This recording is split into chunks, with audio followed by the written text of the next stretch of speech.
All right. This one is about how people on the streets are treated. Um,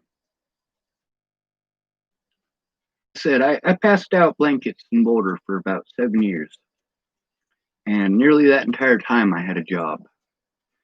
Although it wasn't the same job the whole way through, because, well, with the Cheesecake Factory, with my teeth going rotten, this is before I had them yanked, I'd actually gotten the job at the Cheesecake Factory because of my teeth. Cheesecake Factory was supposed to have insurance. And after 6 months, when my insurance was supposed to kick in for my dental, they told me that I had missed an important or essential meeting for the insurance, so I wasn't going to get it. Train. I'd gone through 5 years of hell with my teeth because I couldn't afford a dentist, and all of my money that I wasted on dentists, well, I didn't get my teeth yanked. Just wasted my money. They'd give me some x-rays and charge me a bunch of money for the x-rays, and then tell me to come back in 2 weeks. In 2 weeks, I didn't have the money. They're like, well, we can't pull your teeth for free. I got most of it. I got most of what I need. Oh no, we can't do that. We're not a charity. So when you're working 40 hours a week, your teeth are in excruciating pain, and you're making just enough money in a 2 week period to get x-rays. Yeah, that's the thing. It's you're homeless. You have no dental insurance. And when you go to get a job, these people don't want to pay anything more than they have to. They will penalize you if you work more than 40 hours a week. Many of these places work more than 35. Is that what this video is about? No. This is about Jamee Gentry. Now, I don't know if it'll actually show you her picture. It doesn't seem to want to.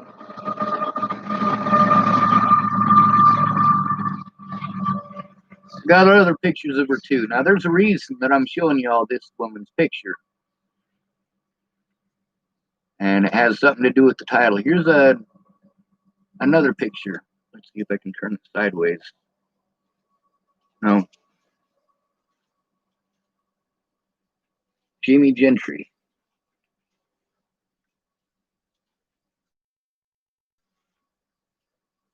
Now I'm going to show you why I'm giving her some select attention. A friend of mine, well, she's had a lot of problems for a lot of years, but she's trying. I mean, she is seriously making an effort. Now, there's a lot of parents that I know who have issues similar to hers that they don't make any effort. Like Rose M. Kelly really never made any actual effort. Whereas this is somebody who's got similar issues, but she's trying her best.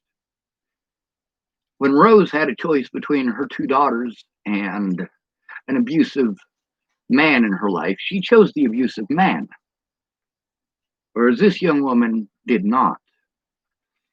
I remember getting off work at the Cheesecake Factory, and Cheesecake Factory, that corridor in between the pedestrian shop and where I found Danny dead. On one side of that corridor is the Cheesecake Factory. On the other side of that corridor is a pedestrian shop, and right next door to the pedestrian shop is an art place, and right next to the art place is Starbucks. I mean, they're all right there, and the art place isn't really that wide. I mean, it's well, space in Boulder, retail space especially, is expensive as fuck. This is a richy rich neighborhood, and Every few years, they try to raise the rent. Hello, this one, that one. Every few years, they try to raise the rent to the point that people who are renting those places can't possibly afford it. And they basically try to fleece people who are trying to start a business and make a living, and they basically just fleece them out of their money by making an impossible situation. Hi, Sean. Hope you're well. I'm not, but I did get to have a conversation with somebody last night, and it was wonderful. It was over the phone, and the phone was being pitchy, and the connection on my phone wasn't great, but the connection on my computer was all right. And I do feel a lot better after having an actual human conversation. I mean, a lot of the folks in this town, with the reputation that I was given for things that I didn't do, a lot of people in this town, even if they like me, they don't want to be seen with me. They don't want to be targeted. Now, this young woman here, she's trying to get $1,000 saved up. What's that $1,000 for? It's so she can get a place and have her fucking kid. Now, the other thing is, there's people's opinions. When I got off of work that day, and I went over to Starbucks, which I did every time I got off of work, that was basically my living room. I considered Boulder my house, and I considered the Starbucks on Pearl Street my living room. And when I worked at Stone Lighting, when I got off of work, I'd go to Starbucks. When I worked with Saeed doing yard work, after work, I'd go to Starbucks. Matter of fact, he picked me up at Starbucks. He'd give me a call when he was right there, and he'd pick me up in the alley right behind the pedestrian shop. Yeah, it does kind of look like an igloo with the roundiness, don't it? It's a horse trailer, and the white that's painted there because when I first moved into it, everything in here was brown. And don't get me wrong, I'm not against the color brown, but I am an artist who has studied these things for a reason. And one of the things that I studied was the effects of lighting. And it's important. Now, I understand this isn't anything to do with what this video is about, but you asked a question. This right here, this is what I had to light the place with. I'm going to show you how bright it is. It is LED, but it's not particularly bright. Oh, dang. It looks really bright there. It looks like it's as bright as the sun, whereas I'm looking at it here and looking at it there. There, it looks like it's a whole center cylinder that's all lit up, like in Star Trek with the warp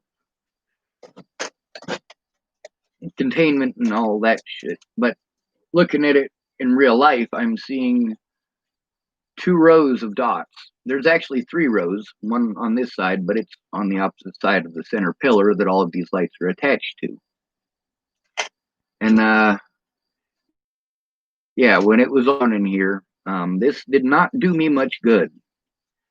When I painted this white here, and I hung this up right here on this screw, it worked a lot better. I mean, it illuminated the whole trailer. Not extremely well. I mean, nothing like the lamp that I got from. Here you go. Anyway, getting back to get a job, you filthy slob. No matter what, because I'm not a pretty feller, all right. And my clothes, I mean, they're mostly hand-me-downs, and with the cost of being homeless, I mean, mind you, you can go to the grocery store, you can buy $400 worth of groceries, and you can take them home, and that's fine. When you're homeless, you can't carry 400 pounds worth of groceries or $400 worth of groceries. You're just not going to do it unless you spent $400 on one can beluga, caviar. That you can fit in your backpack and carry with you. But you got to keep in mind, let's say you need something to drink to take with you up the mountain. Let's say you get the 12-ounce cans. I mean, this is the smallest, it's a 12-ounce can. And yes, I know there's smaller cans than that. If you have 12 ounces and 16 ounces is a pound, then there's 4 ounces there more to make a pound. So if you have 4 of these cans, you've got 3 pounds of weight. You've also got the volume of what 4 cans takes up. Now, if you've got 8 cans, you're going up the mountain and you figure you're going to be there for a few days. You take 8 cans of soda pop or whatever it happens to be. It doesn't have to be soda pop. Matter of fact, that's probably the worst thing to take up the mountain with you. But for the sake of weight and sake of size, that's what we're talking about. That's 3 pounds and a lot of volume. Now, you don't figure 3 pounds is that much, but then you got to figure your sleeping bag needs to fit inside of that. Your spare change of clothes needs to fit inside of that. Any emergency stuff that you have. Most homeless people carry sewing kits so they can mend and repair things. You've got your can openers that are pretty important. You got to carry your food up there too. And all of this adds weight. So what you end up doing, since you can't exactly cook ramen noodles or anything out on the streets, you're not allowed to have an open flame. And most of the gadgets that you have that can heat it up require either being plugged into a wall or an open flame. So you just simply can't. You have to buy pre-prepared stuff from a convenience store, which is between 3 and 15 times more expensive than at Walmart. When you have to buy it completely cooked, most of you guys, you look at that as you're paying for the convenience. For us, it's not convenient. It's way more expensive because all of our meals have to be that way if we're not able to get to the homeless feeds because we have a job. And then when we get off work, we got to deal with people telling us, hey, you need to get a job, you filthy slob. You wouldn't be in that position if you got a job. Now, one of the things that we used to do, now, a lot of the things that I talk about that I did, for the most of the time, I did it solo. The first year that I passed out blankets, there was Ogre, that's Christopher Weaver, and Sage Wayward Rages. And all 3 of us took it upon ourselves to walk people to the warming centers and also to pass out blankets. Ogre, that's Christopher Weaver, of course, decided that he didn't want to walk drunks to the warming center because basically he just decided that they weren't human anymore because he was sick of walking. And I understand that. You don't have to, Ogre. I'm not going to make you. But then he turned into a severe alcoholic and was one of those very same people. Thank goodness he already knew where the warming centers were, number 1. And number 2, he already had a blanket. And number 3, when he got fucked up, he already knew that he could come to me. And that entire 7 years, although he only helped out the first year, that entire 7 years, I helped out Ogre. Helped him out with blankets, helped him out with babysitting, helped him out with carrying all of his stuff and moving all of his stuff. I mean, Ogre is basically a one-man wrecking ball. Anything he could possibly find a way to fuck up, he's going to get drunk and fuck it up that way. And he needs help getting the hell out of that situation. But not all of those situations were because he was an alcoholic.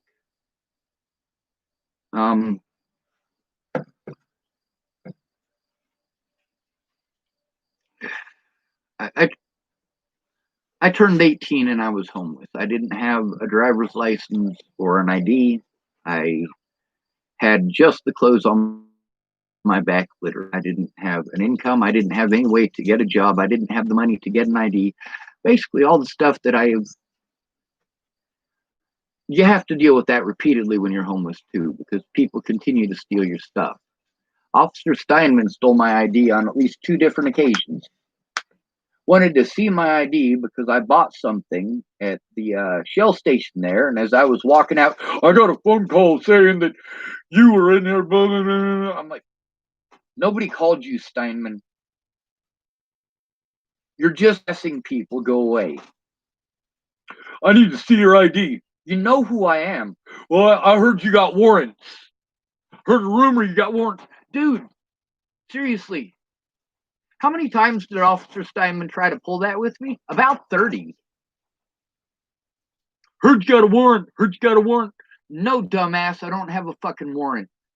Go suck a fucking dick, bitch. Get a real fucking job, Steinman. Instead of lazy, fucking worthless, racist fucking asshole. Get a real job. You know what a real job is? You want to talk about how we need to be men? Get a job working actual construction. Get a job digging ditches. You ever dig a ditch in Boulder? They call it Boulder for a reason. The rocks that you're digging out of there are not little. And the little rocks that are in there, because there's a bunch of them too, stop your shovel before you get an inch into the ground. Meanwhile, you got a job and you're going to your job every single day, and you can't earn enough to get unhomeless. When you think that you almost have enough, then something shitty always has to happen, such as Boulder police officers harassing you and charging you with crimes that were never committed, or charging you money for laws that are immoral. Oh my God, I used a blanket? I'm a terrible criminal now? You want me to serve labor? 60 hours worth? And then you want me to pay you over $400. Now, the reason that I brought up Ogre and Sage and passing out the blankets is because that was a group project, and that wasn't the only group project that we had. Shannon Alvarado got to talk to Sierra, I believe. There were quite a few pregnant women. We mostly just helped out pregnant women. There was, as far as getting into housing anyway. In order to get into housing, Sierra, she was pregnant. She was 17. She was able to get a job, even though she was only 17.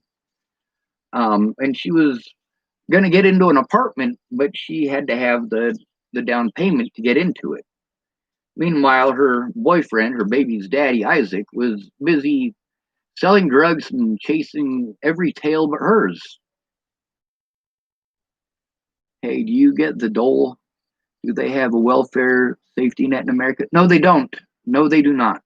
We do not have a welfare safety network. What we have is the illusion of a welfare safety net. Nicole Peralta is supposed to be part of that. Jen Beebe is supposed to be part of that. The police are supposed to be part of that. But what it says on paper versus the way that works in reality are not the same. Now, this woman, Jamee Gentry, I think it is. Let me see. Jamee Gentry. All right, so a friend of mine that I know from Chapel, who's homeless in Denver right now, and I can't go down there and help her. She made a GoFundMe to try to get $1,000 so that she could get up and out. When I was in Boulder, there were 7 of us who would pool our money together to help somebody out. It was a one-time thing only. We're not rich. We're homeless people. But then again, this is a pregnant woman. Yes, we're going to fucking help her out. And no, the lady in this one, I don't think she's pregnant right now. But that's primarily who we helped out. I think there was 1 or 2 people that we helped out that weren't pregnant. But for the most part, it was just pregnant women. Now, Sierra, all she needed, it's going to cost you between $2,200 and $5,400 to get into a place in Boulder, Colorado. That's just to get into the place. The average rent in Boulder, Colorado was $2,400. There's no way Sierra was going to be able to come up with that every month, but she was able to find a place where she had roommates through a program in Boulder. The problem is that she was homeless and they wanted all of this money up front before she, a pregnant woman on the streets, or a pregnant underage girl on the streets. And by the way, the police knew this, including Officer Steinman and Officer Ramos and Officer Jenny Paddock, that this underage pregnant girl from Montana was in Boulder, Colorado, alone and on the streets, and they didn't help her. Homeless people did. And Sierra, she had a job as a waitress and wasn't earning a lot of money, but she was making enough that she could actually cover the bills every month. She couldn't get enough to actually get into the place initially, but if she had just a little bit more money, then she could do that, and then she would be able to survive on what she was making as a waitress. So the seven of us got our money together and we helped her out. Now, this friend of mine in Denver, I'm not going to give you her name, mostly because I don't want these assholes to, I lived in a Boulder until this year, but in West Australia, LOL. I've lived in a Boulder too. There are some huge boulders in Boulder. There's also some huge boulders in Washington State. One of our kitchen camps was actually the entire kitchen camp of almost 20 people was underneath a rock outside of Boulder, Colorado. Well, outside of Nederland, Colorado. There's some big rocks. They call it Boulder for a reason, like I said. Now, this lady, I'm not going to give you her name just because I don't want her to be targeted. And I'm afraid that since I shared her GoFundMe, that this Jamee Gentry might have targeted her because I shared it and there's all this hatred towards me. But I shared it and then I commented on it. I said, or I typed, 2 years ago, I was going to save money to buy Bill Christie's old house on Thompson from Megan. She knows these people. She's from Chapel. She knows where this place is. She's from Chapel. And also her older brother, I think it's her older brother, actually bought this house. When that built, I was going to buy this house. I was trying to save the money for this house, and my balloon payments for my back payments for my disability is what I was going to do it with. Well, instead, that money got spent traveling from place to place to place to place to try to appease people who weren't going to help. They were just going to give me empty promises. I should probably stick to this, though. I thought I could fix it up so you could try to put your life back together. I see you trying. I failed miserably, but I can at least share this and hope people will see it and share it and help you have the stability you need for the future you deserve with your family. Followed swiftly by Jamee Gentry typing "get a job." Why am I so offended by the words "get a job"? Well, the last that I saw, this woman did have a job. Just because you have a job doesn't mean that you have enough to get up and out. And that's what we call it. Getting up and out. And it's every homeless person's goal to get up and out. Travelers, I have difficulties considering them homeless people because many of those people are the ones who choose the life. They're like, all right, my mommy and my daddy are rich, and I don't want to live under my rich mommy and daddy's rules or their roof. So I'm going to be a filthy slob and travel around the country and try to have sex with random people. And that goes for both men and women. And those people, generally, when they end up in a crisis situation, they're not trapped like a real homeless person is. These people, they call their mommy and their daddy, and they bail them out of the fucking situation. Like Josh Hughes. Josh Hughes was like, oh, well, I got to leave. Me and Laura aren't getting along. And, I have to move. I can't afford the bills by myself. And my parents aren't going to help me out and so on and so forth. So I was like, all right, well, I can give you a place for your stuff. You can keep your stuff out there at my shop, but you cannot bring your couch. There's no fucking room. So he brought things, including his couch, and there was no room in there to move. None of my projects was I capable of working on. Number one, because there was no room. And number two, because I can't use the grinder because it might light the couch on fire. I can't use the welder because it might light the couch on fire. I can't use the propane torch because it might light the couch on fire. This thing is right in the center of the fucking room. Well, Josh Hughes, he's the one who was out there. He wasn't going to work. He worked for a guy who sold coins, and he just simply was not going to work. He said, oh, Slophia. I probably pronounced that name completely wrong, and I'm sorry. It seems like a Middle Eastern name. Welcome. You're human to me. But Josh Hughes, when he wasn't going to work, he had a cush position there. I wasn't there most nights. If I was there at night, it's because I was working on projects. So I didn't realize he was staying out there and living out there the whole time.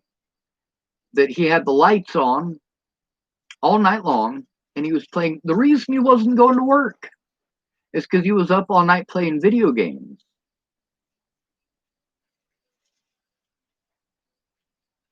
I'm not well, but I'm doing better than I was. Last night, somebody actually had a conversation with me, and I had his posted up.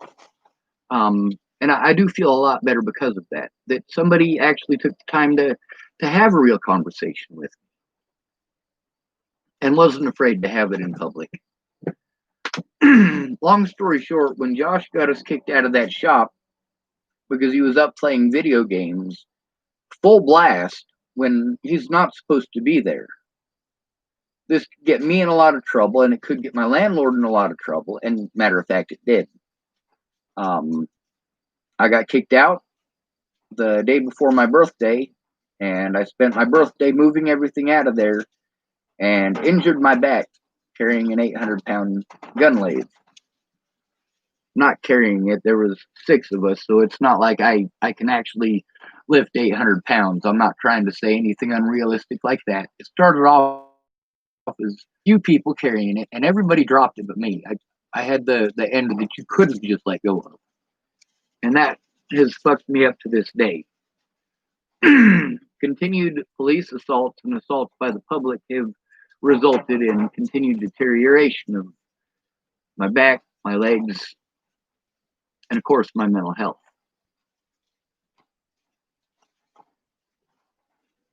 Anyone else's pick up in and out? I'm assuming you're talking about able to hear me.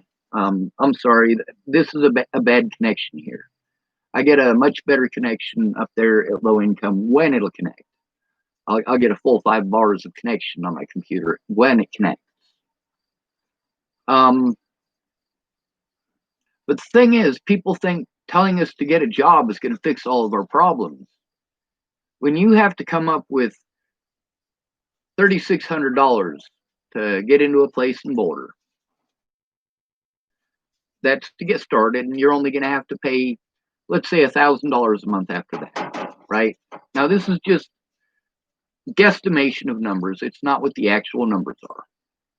But when you figure that you got to come up with that 3,000 something dollars just to get started, you're making $1,400 a month, and that's really, really being very liberal when you're a waitress.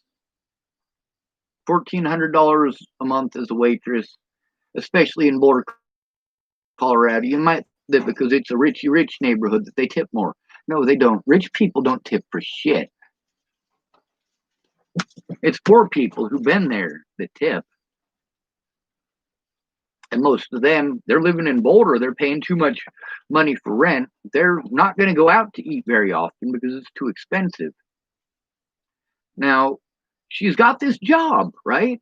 She's working a job, and people are telling her that she needs to get a job. She has a job, and she's 8.5 fucking months pregnant. Suck a fucking dick, bitch. She's fucking trying. Stop being a dick. But that's everybody's go-to. Get a job. Why do people do this? Why do people do this? Do they legitimately think that you need a job? No. They want someone to scapegoat. They want someone that they can take their problems out on, and there will be no consequence. If they pick on a homeless person, nobody's going to fucking listen to a person. If they do this shit to a homeless person, it's better than doing it to somebody in your own house, and then you have to deal with them tomorrow. Whereas you can victimize the shit out of a homeless person and treat them completely like trash and break them down to nothing as if they're not a human being because you are a fucking coward. So why is this Jamee Gentry lady on my shit list? Well, let's look at it realistically. Realistically, this young woman is trying to get $1,000. $1,000, one time only. What does that mean? Well, if she was trying to get someone to pay for her to get into a place in Denver, it's still going to cost her $2,000.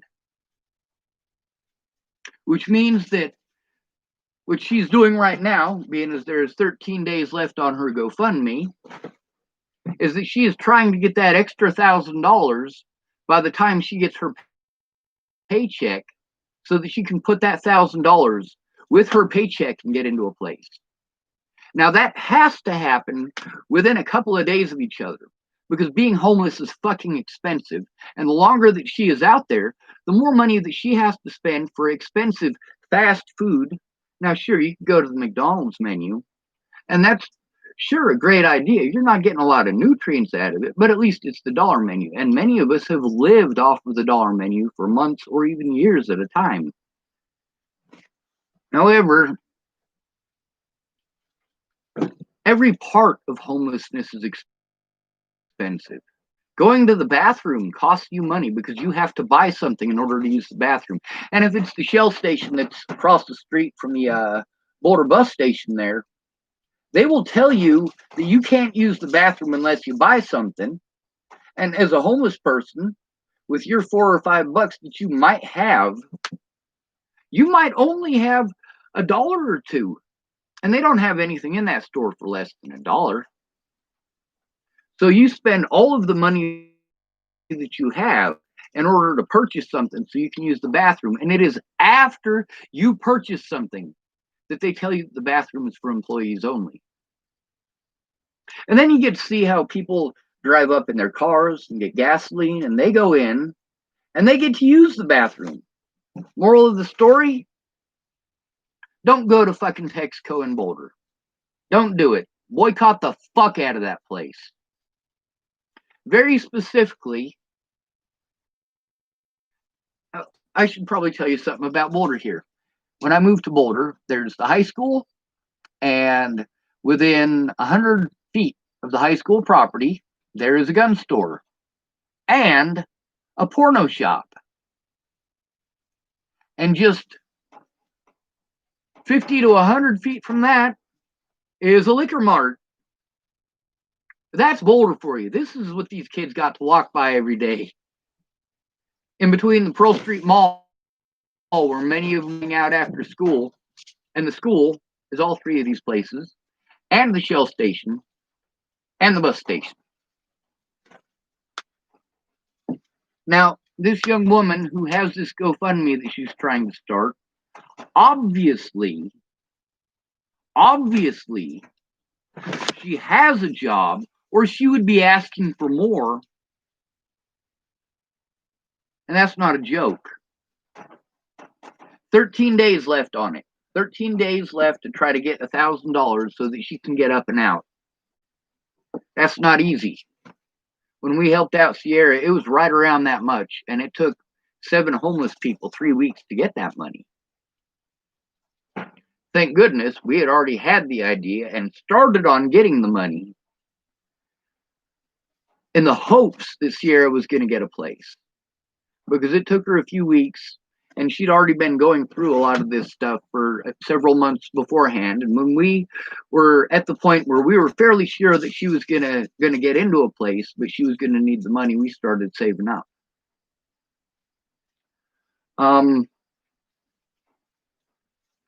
Let's say it cost you can live more than decently healthy on $5 a day worth of food that you're going to prepare yourself. Like, how much is a big bag of macaroni? A pound bag of macaroni is what, 98 cents?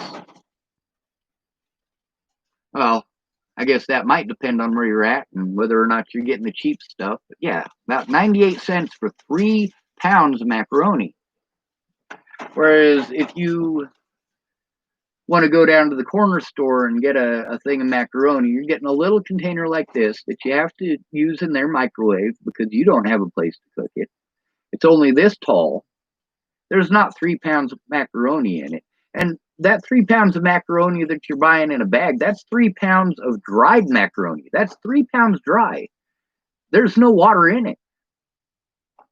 Now you get that little container that's the Kraft singles or whatever.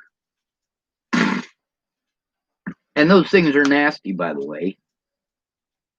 And you spend $2.99 to get this thing, and you're basically getting an appetizer. So when you have to live like that, yeah, you're looking at $15 to $20 a day to just maintain a decent level of healthy, and you're still eating crap because the crap is cheap. If you're wanting to actually eat healthy, you're looking at $30 to $40 a day on the streets. A lot of that's because you have to pay other people to help you. Hey, man. So my friend Red, right? His name is Bobby. Bobby Sims.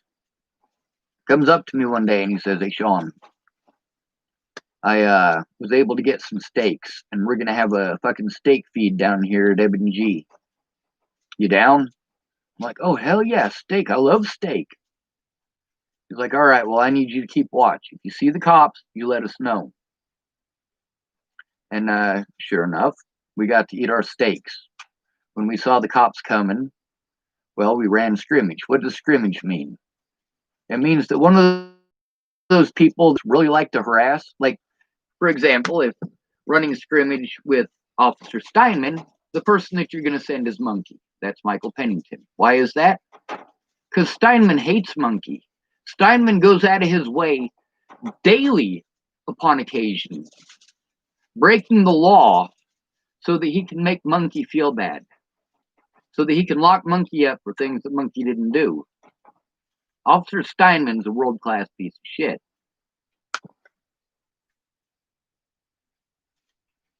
Some people will never just get a job for plenty of reasons unrelated to being lazy. And that's true. And also, people are busybodies. That is true. Tip systems got knobs on it. Glad it's not a thing here. So, the thing with Sierra, because she was homeless and out there on the streets, people would tell her to get a job and treat her like shit. I mean, she's 17 also at the time, you know? I mean, she's 17, pregnant, scared shitless, hundreds of miles away from her family. I mean, yeah, it's under fucking standable why she broke down and fucking cried on more than one occasion. But she still went to fucking work. And with me working at the Cheesecake Factory, getting off of work, and people are telling me I need to get a job just because they see me walking down the street. They feel that it is their place to go out of their way to treat me like shit. They could easily just walk by and mind their own goddamn business, but they're not gonna. They need somebody to scapegoat. They need someone to victimize. Because of whatever reason, it doesn't matter. The fact is, they still do it. Most of the homeless people that I knew while I was homeless had jobs. For every one person who was out there drunk holding a sign, I knew 10 people who were homeless with jobs.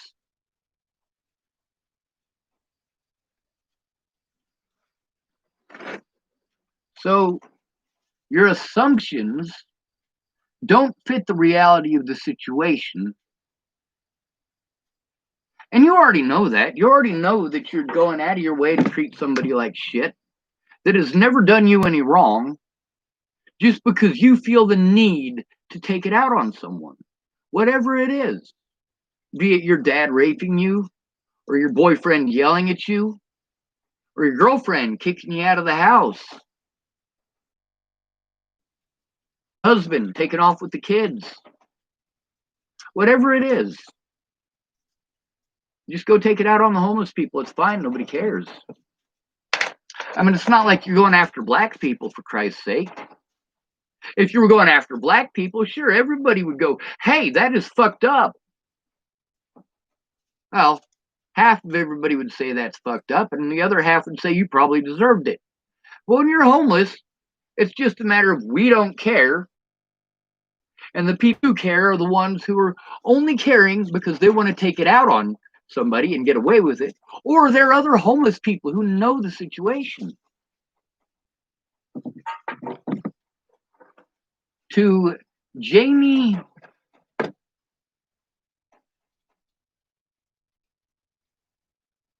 me see what her name is.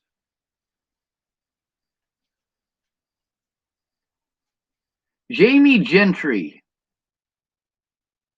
Get a job.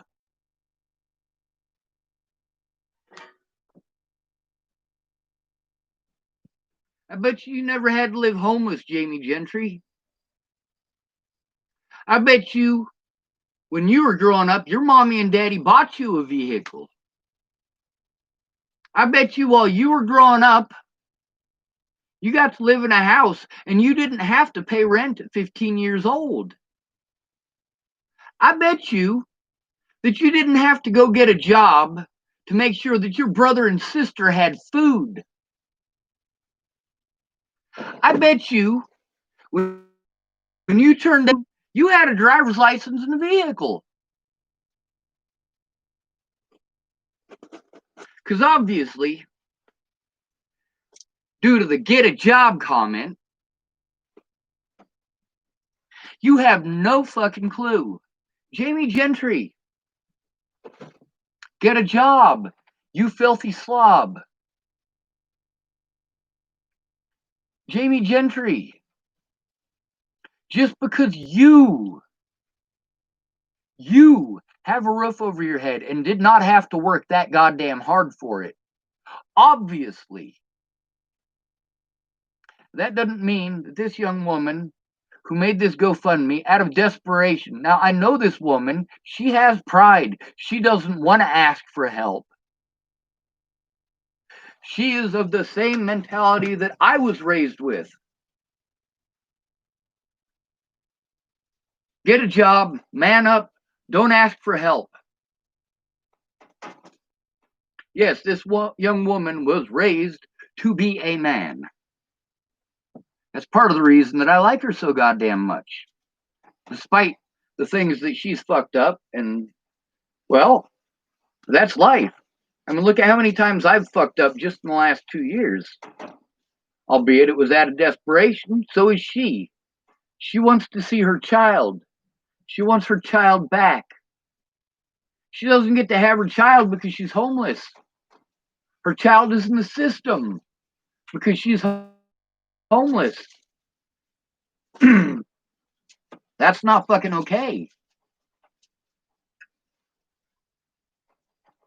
Now, between spending a couple of $100 to help her to not end up homeless to begin with, or spending $1,100 a month to pay a family that probably does not love them. They might, but probably don't. They're probably there for that $1,100 paycheck. How is that okay? How is that intelligent? Oh, I got a great idea. We're gonna let her fall on her ass so that we can steal her kid and pay somebody else to take care of it.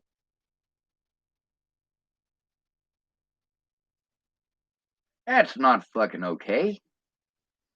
Now, if there's a situation where she's abusing them childrens, that's a different fucking story. With Rihanna Ingersoll, did I call the cops on her? Yes. Why? Because she was fucking hitting those kids. And yes, those kids were very, very, very not behaved. However, she wasn't hitting them for not behaving. She wasn't spanking them. She was smacking them around. You don't do that. And yes, I called the cops over that. She kicked me out for saying something about it. You need to stop hitting those kids, Ray Ray. I know that you miss your boys. I know that you miss your boys. If you're going to discipline those young women, first of all, you need to understand I'm against hitting them. I'm against spanking them. I'm against any of that. I would rather explain that to them. But when you're an alcoholic, it's difficult to think well enough to even do that. When you're drinking, you're in a highly emotional state just because you've started drinking. You're also not thinking straight, and the first thing to go is your ability to cognitively reason and to actually listen to comprehend what somebody else is saying. So then you get stuck in your head with whatever it is that you're thinking about, and you aren't even remembering because you have lack of oxygen to the brain that 30 seconds ago you made that suggestion. This person literally just told you why that suggestion isn't going to work, and you're drunk, so you're giving the same suggestion literally that you gave them 30 seconds ago.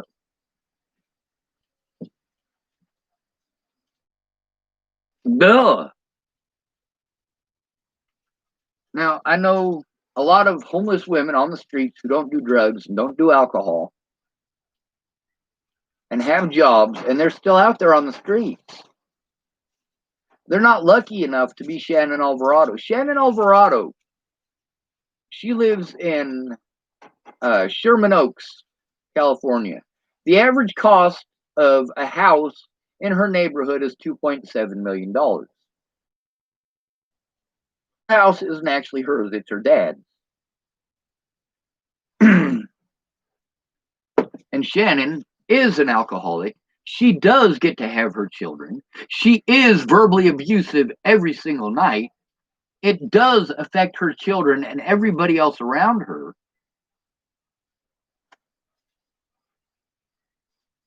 But at the same time, Shannon is not physically abusive. Not in a million years would she hit her kids. How do I know that? Because her daughter is severely physically abusive. Severely physically abusive. But also, when is it she's getting abusive? Right around bedtime. Now, she wants her daughter to go up to her room around 7 o'clock. By that point, Shannon's already drunk and belligerent. She starts drinking at 6. So then she's screaming at her boyfriend over stuff that, if he's cheating on you, instead of going off on him every night for a week because you're drunk, and then when you sober up during the day, you're all fine and dandy, but then once you start drinking again, you go right back to that and go right back to being abusive. And that is when her daughter comes out of the room, and her daughter, literally, this is how her daughter speaks. No, no, no, no, no, no, no, no, no. Now, I'm not trying to make fun of her by saying that. I'm trying to inform you of the inability for Shannon and her daughter to hold a conversation, which creates a lot bigger problems. Her daughter can't explain to her, hey, I'm down here screaming at you and pointing at you because that's what you're doing. For many of us who are autistic, being overwhelmed by sounds like that is one of the most common things that we got to deal with. Now, at first, before I went there, I thought it was maybe the fan going out on the refrigerator or something like that. And Shannon had said something about replacing the refrigerator, and I assumed that that was it. But when I got there, she hadn't actually replaced the refrigerator. They have a lock on the refrigerator. They don't actually lock it. They don't have to. Her daughter can't actually open it. She could. If they showed her how to open it, she would be able to. But her daughter is 18 years old, and she still poops herself. She doesn't speak. She is physically violent. And through all of this, Shannon took all of that in stride.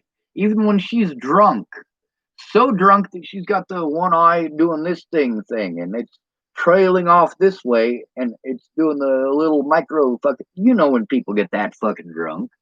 You know what I'm talking about. Even then, she would never hit her daughter.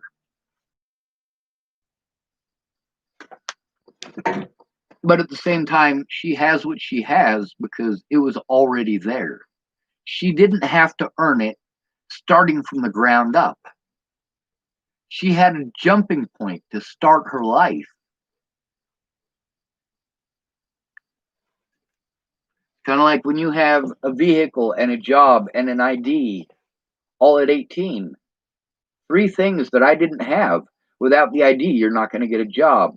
Without a job, you're not going to have the money to get an ID. Without a vehicle, you have to find money to pay other people so they can carpool. And I'm not saying these as impossibilities.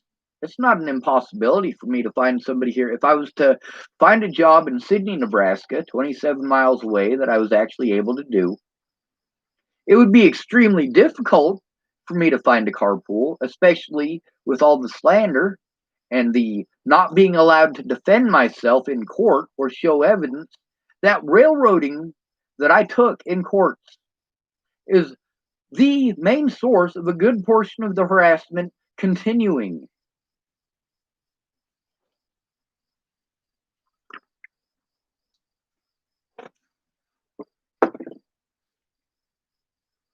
Right after Natalie died, I literally could not get a job if I wanted to. It's not just a matter of not having the vehicle. It's a matter of the fact that after Natalie died, with all of the things that the police and public were doing to me, with all the things that were taken from me,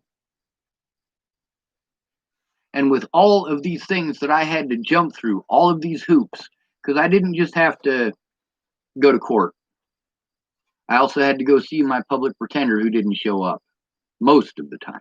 I also had to go meet an investigator for my public pretender, who I literally never saw even one of those investigators. A couple of them I know their names, but they never showed up. I know their names because they set up appointments with me to meet with them in places where I was in danger if I went. And then I get there and they don't answer their phone. They don't show up. And so I've got to try to find a job around at least 3 appointments per week. And they're all on different days. And they're in an area where it's unsafe for me to go. So I have to consider travel both ways and the money to do that. Meanwhile, I am disabled, which is the only reason that I had that money. But all of my disability money went to going through all of these kangaroo courts where no matter what, they weren't going to do a goddamn thing except victimize me unless someone cared enough to go in with me.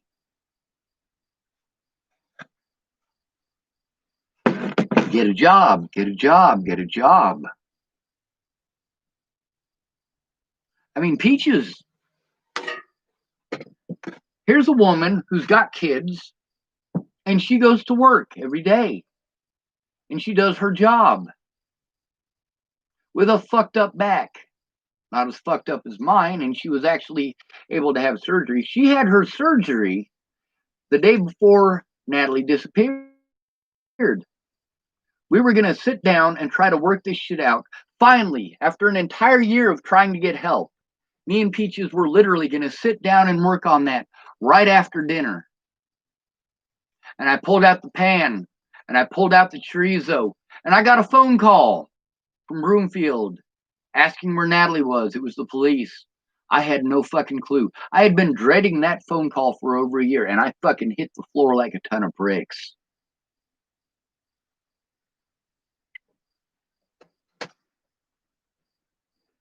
So then, most money that I have is being spent trying to find a safe place.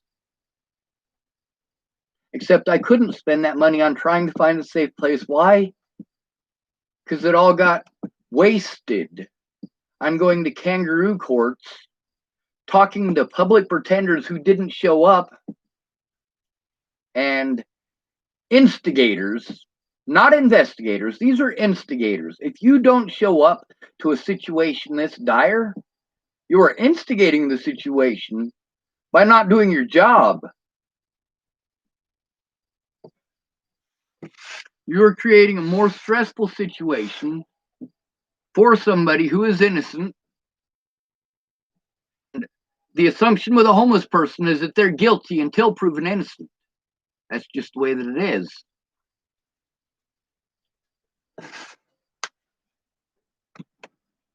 All these people typing, you need to get a job, you need to get a job, you need to get a job. I'm fucking disabled.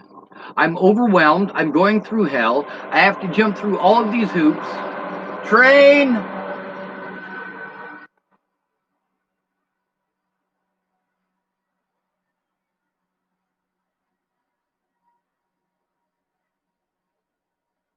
And that's not even counting having to go see the pre-probation officer and therapist and all of this shit. I mean, I was going to at least 3 appointments a week. Between, all right, now mind you, the 2 places where I was falsely accused after Natalie's death, the 2 places where I was falsely accused of crimes that I didn't commit was the assault by Waylon Lolatai and the assault by Clearview staff. Now, obviously, Waylon Lolatai, who was kicked out of another department before he went to Boulder and assaulted 6 more people after me, obviously people probably should have listened to me before it got so out of hand that he assaulted 6 more fucking people in a goddamn year. And the only reason that those 6 people are even mentioned is because those are the ones that are caught on their personal cameras, not body cameras from the police. The police aren't going to release that shit. They tell you that you have to get a lawyer. And as a homeless people, lawyers don't give a fuck about you. You're not going to make them money. They already know that the police are going to play on public bias and hatred towards the homeless. They already know that it's a losing fucking case.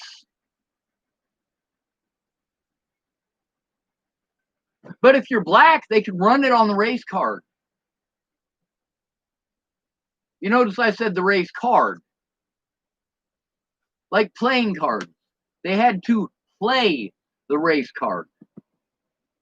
Zaid Atkinson, that was not a black issue. That was a homeless issue. It was a case of mistaken identity. Not that they thought this was a different homeless person or mistook him for a different homeless person that was actually committing crimes. No, they just straight up mistook him as a homeless person. And they thought that it was okay to victimize him. And by the time it got far enough that they realized that they had fucked up, it was too late to back the fuck out. Sammy Leon Lawrence IV, also not a race issue. Also targeted because they thought he was homeless. And guess what he was doing at the time? Exactly what me and Darren O'Connor were supposed to be working on before Natalie was killed. Recording the situations with these officers and how they treat the homeless. Was Sammy Leon Lawrence IV taking pictures of how they were treating black people? No! Waylon Lolatai is darker, at least twice as dark as Sammy Leon Lawrence IV. If you put Sammy Leon Lawrence IV next to me, you go, well, he's definitely not a black person. He might be part black, he might even be half black, but he's definitely not black. If you set him next to me, you might confuse him as a Mexican. That's how light-skinned he is.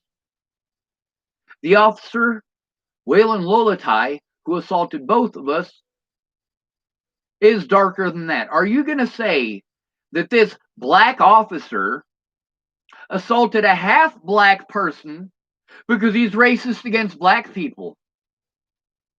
Is that what you're trying to say? Are you trying to say that this black man assaulted Michelle Rodriguez because he's racist against Hispanic folks? Is that what you're trying to say?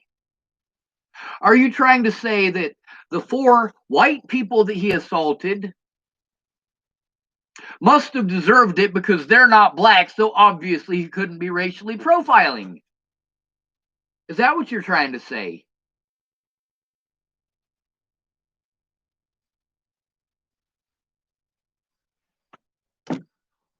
All law enforcement officers, next time, all law enforcement officers need to get a real job. It's time for us to abolish the police and start off fresh. See, it's not the issue of necessarily that all of the laws are bad. It's a matter of the fact once you get somebody who is crooked, who works themselves up the ranks and has the ability to hire others, they are going to hire others who are similar in thinking to them. So if you've got a sheriff who thinks that it's okay to rape people, a sheriff who likes to rape people, is he going to hire officers under him who hate rapists, or ones that are more likely to, well, rape with you or turn a blind eye while you rape, or might even be raping on their own? You don't want to hire somebody who's a fucking Boy Scout if you're a crooked fucking cop. No, you want to hire a criminal who wants to get away with it as much as you do. That's why you got that position to begin with. That's why you became a police officer to begin with, so that you could harm people and get away with it, so that you could hide behind your situation or behind your position of power in order to put whatever narrative that you want. Oh, no. See, I didn't rape her. I didn't rape her. She's just making that up because she's only ill. Crystal Beauchamp was not that fucked up in the head until Border Police got a hold of her. And why did Border Police got a hold of her? Because she was trying to turn in a police officer for rape. She lost her child over that, by the way, and was injected with drugs that, well, pretty well permanently fucked her up. Meanwhile, I was able to get a picture of her to show you guys, and you'd be surprised where that I found that picture. Instead of a nice picture of Crystal Beauchamp, it's a picture of her in lingerie, sprawling out. And whose profile was this on? Derek Apodaca, aka Thor. Also has a profile called Richard Sanchez. This is a guy who is a sexual predator, who is a child molester. But he wanted to gain popularity points by assaulting me in Boulder. Meanwhile, I just had to take the abuse. Why did I just have to take the abuse? The term mentally ill. If I defend myself against anyone, especially with the hatred towards me at that point in time, I'm the one who's going to get in trouble. Did Derek Apodaca get in any trouble for assaulting me? Fuck no. Rose M. Kelly became friends with him. Rose M. Kelly, he's a fucking child molester, you piece of shit. Rose M. Kelly, you're a piece of shit. You should have chose your children over drugs and abusive men, but you didn't. You pushed your daughter to the point of repeated suicide attempts, repeatedly cutting herself. And you know what Ted did. But you're fine with me taking the abuse because you're a fucking lying ass cunt and have been since day one. Get a job. Did you like that? I hope so.